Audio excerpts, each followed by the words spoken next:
Hello, ladies and gentlemen. My name is Stephen Ouma. I want to take you through my paper called Lessons Learned During the COVID-19 pandemic. So I'll request to share my screen so that we can go through my paper together.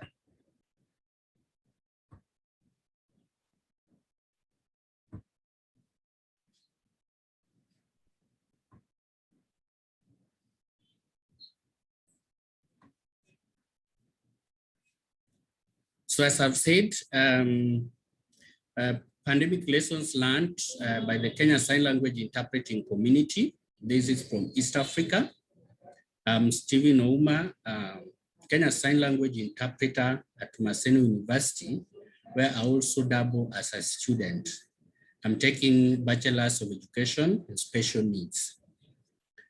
So who is Stephen Ouma?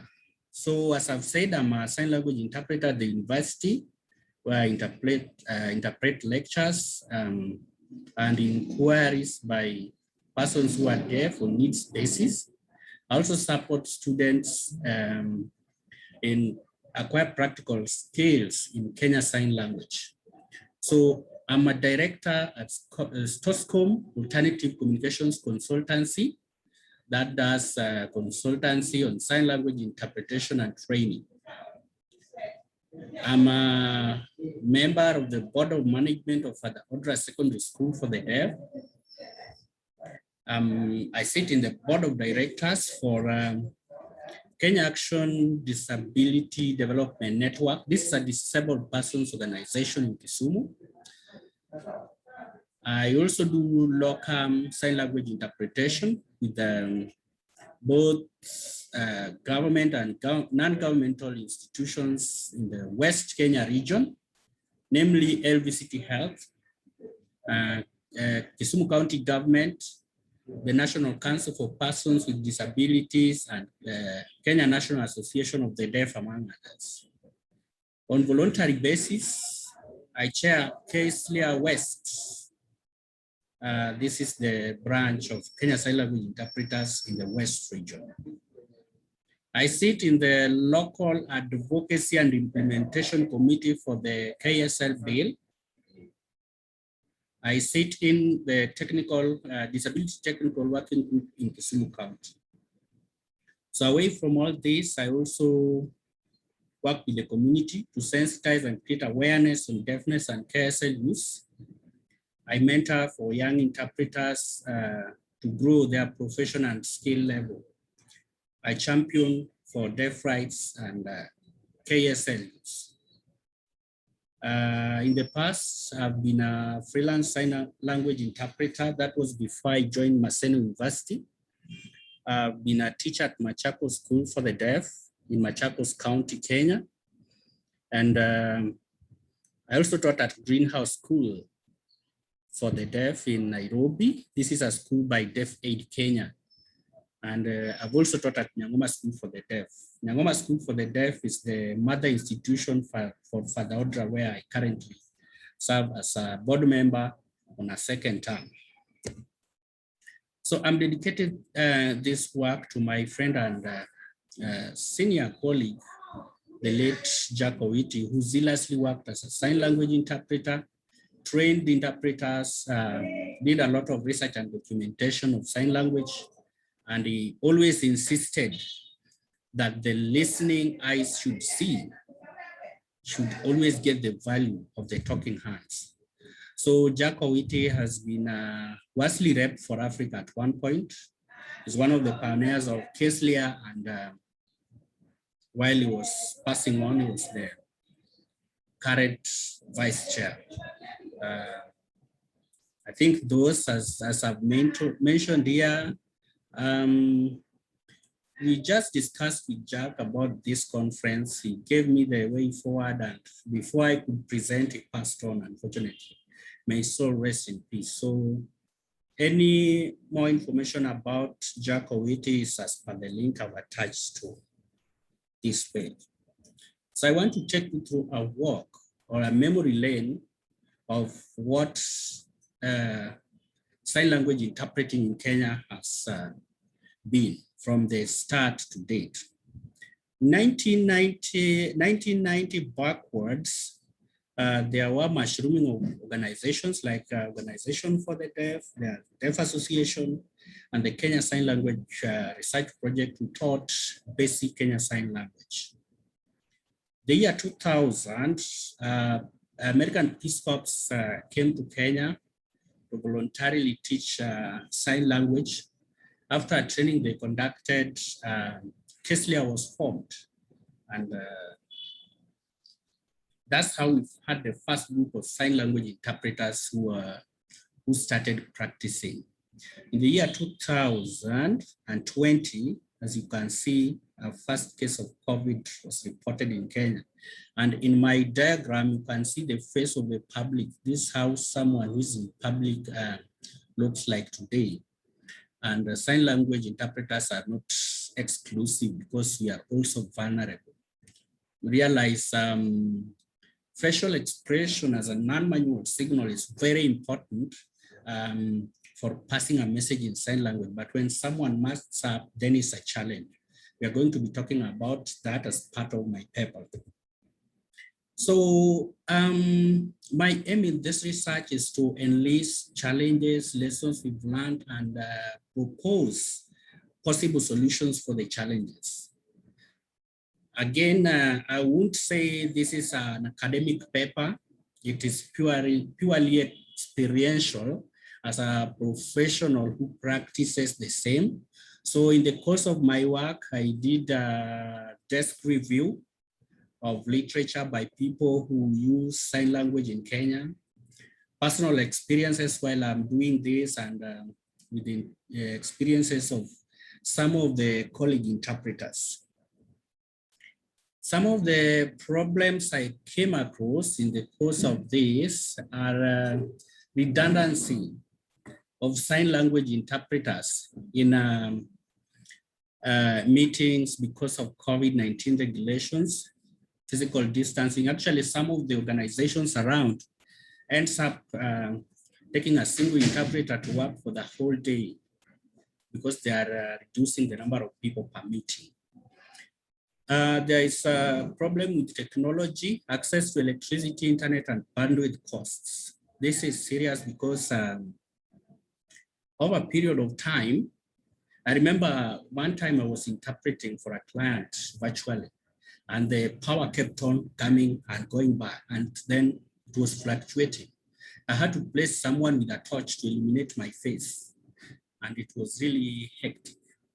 On the same internet, I remember a friend with a young interpreter who asked me to support her.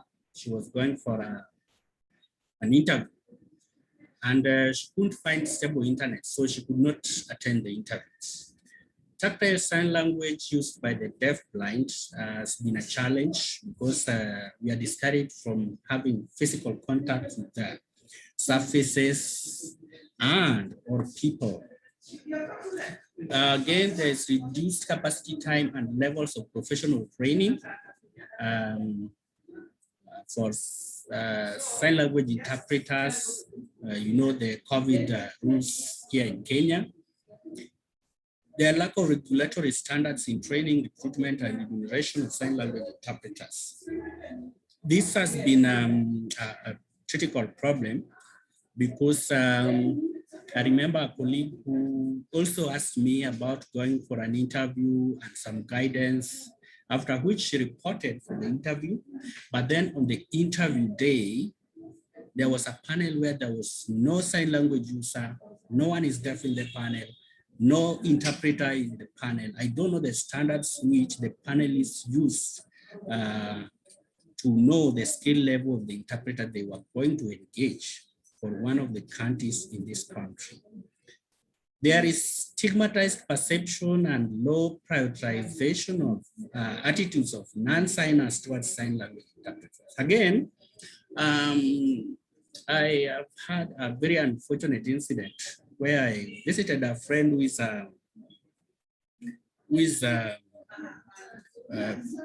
doing what is it called? Okay, in some college where they are doing theology. So when I was introducing myself, I introduced myself like a sign language interpreter, and I saw people adjusting their seats and some adjusting their glasses, wanting more information. So that's what I guessed. But looking at my friend, I saw him doing this for me. So I cut off short my introduction. But later when he explained to me, he told me, you see, those people think this is a cult, so don't speak about it here. And it was amazing. Job losses owing to the reduced activities as well as total absence of gathering in many establishments as enhanced employment or unemployment of sign language interpreters. In Kenya, we have lockdowns and curfews that have blocked service provision by sign language interpreters. That's a problem. Interpreters' attitudinal barriers to understanding and adherence to interpreters' code of ethics. I think this is so serious. And at the same time, there are some interpreters who don't adhere to KSL, that is the natural language of the deaf here in Kenya. Rather, they advocate for SEE.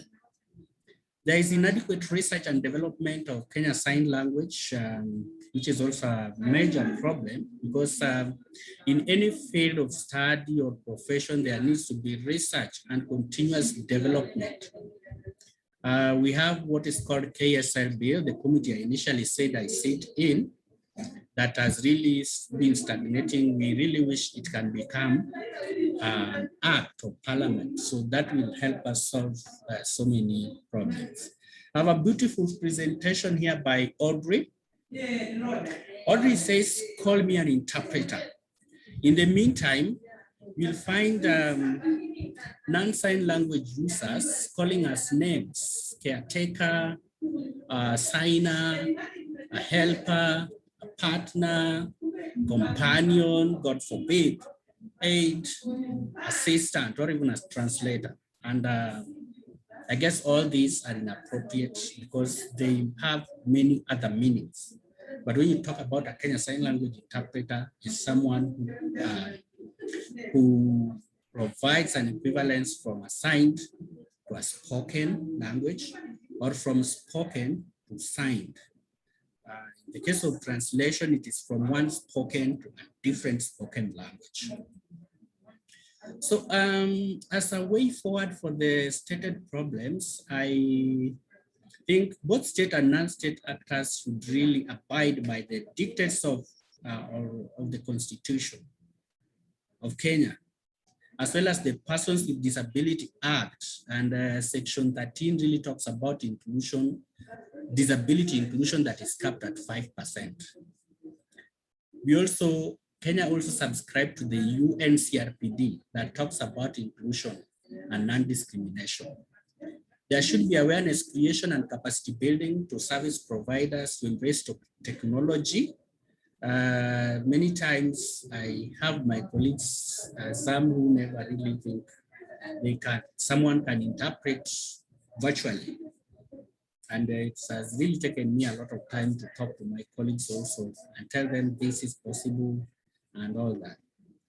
Working with the deafblind on tactile sign language has been a challenge, but we have to just adhere to the protocols as placed by the Ministry of Health here in Kenya, and I believe in other jurisdictions.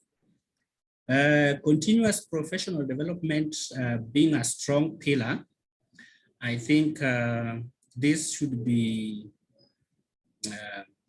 it has presented a lot of challenges because crowding is discouraged. Interpreters therefore find it so hard to come together. Meanwhile, virtual interaction is also challenging because of the internet costs and bandwidth, internet bandwidth costs and availability of power in all parts of the country. Maybe when I'm saying that, some people are like, yo, power. Here in Kenya, not everywhere has electricity. Majorly in towns and the small towns in the villages, but deep inside the villages, we have very minimal. If there are sustainable support systems by the government through policy formulation, then we can have sign language interpreters, most of whom are freelancers, being able to put up with everything in their profession. I mean, again, in the absence of such policies,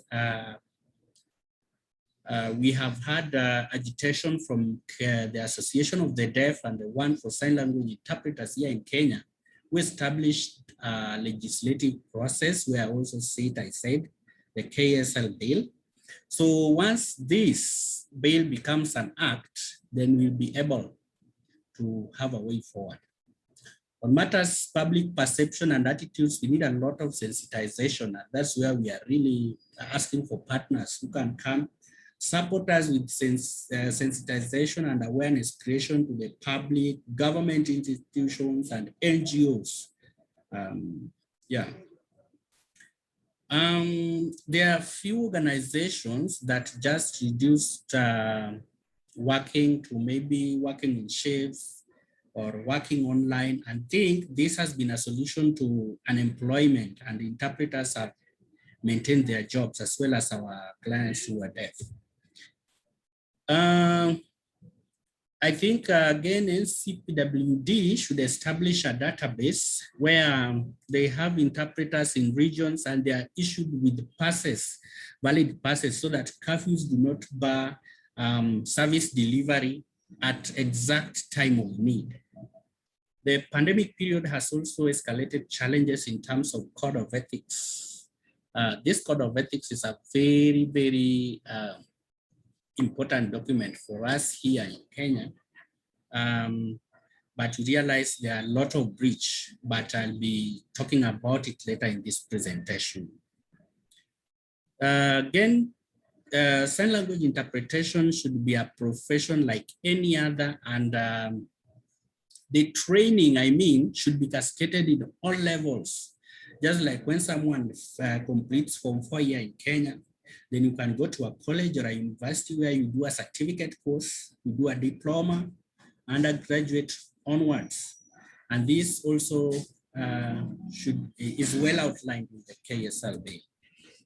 So in my conclusion, I would wish to say that all these gaps points that our people have confused sign language interpretation with an industry of business.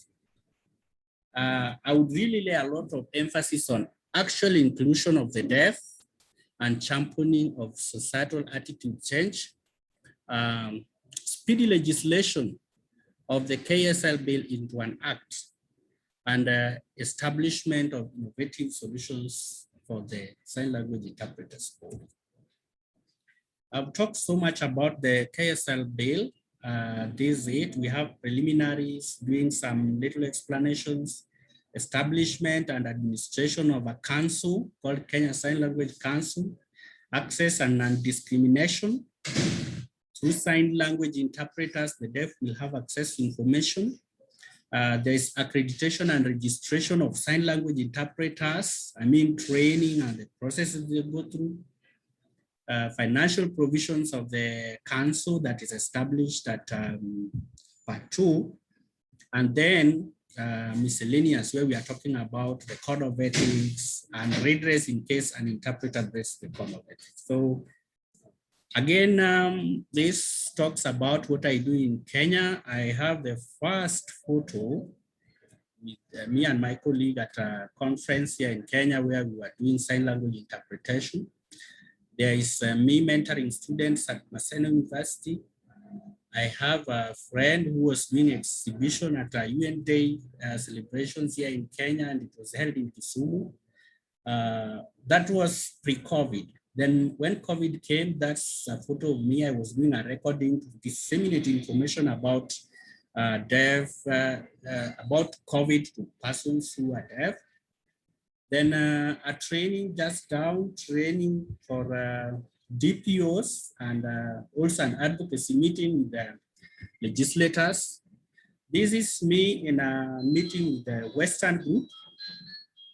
You can see, because of the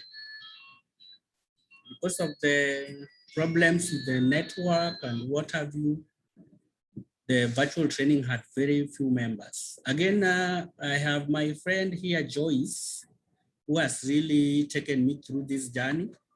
She has been a valid partner because she's also a volunteer mental health psychologist, and she works with deaf people as well as interpreters who have problems on pro bono basis. This one, the last photo is the Keslia West postmortem when we had an activity and we were doing a postmortem meeting. Finally, these are my contacts. Stephen Ouma, I work in Maseno, as I said, the Department of Special Needs Education and Rehabilitation. That's my physical location and contacts in case you can talk to me. We are really looking for partners who can help us strengthen the grassroots organizations for sign language interpreters and also do sensitization and awareness creation and support like the one from my friend and colleague, Joyce. Thank you very much, and I now welcome any questions from the audience.